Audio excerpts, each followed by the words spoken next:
ay dapat mo na maintindihan. Sulat pa to tsada o paano mo to tignan. Pero para sa akin disiplina, paano ba bigyan? Aking diwa na mahina, kailangan ko pang lagyan. Kasi limitasyon ay ang aring sa talampakan. Matapakan kahinaang madalas ay kahirapan. Katiyakan di tiyak ang kaligtasan. Kahit nasan ay nasanay na ring malipasan.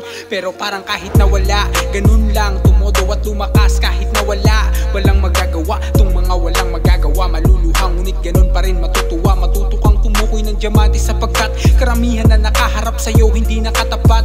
Halatang mga salat sa karunungan, nagtubo ang mga sungay kalaunan. Pagkat di nila subo ang nasubo ang kagutuman. Di nila subo ang nasubo ang kagutuman. Ultimo lunok ay kasalanang mabulunan. Di nila subo ang nasubo ang kagutuman. Ultimo lunok ay kasalanang mabulunan. Di nila subo ang nasubo ang kagutuman. Ultimo lunok ay kasalanang mabulunan. Di nila subo ang nasubo ang kagutuman. Hindi.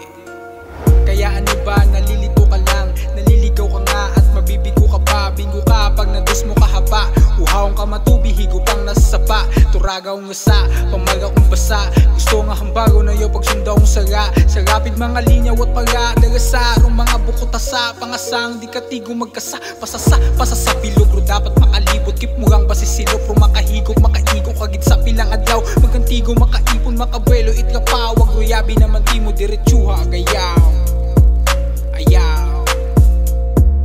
Di nila subo ang nasubo ang kagutuman. Ultimo lunok ay kasalanang mabulunan.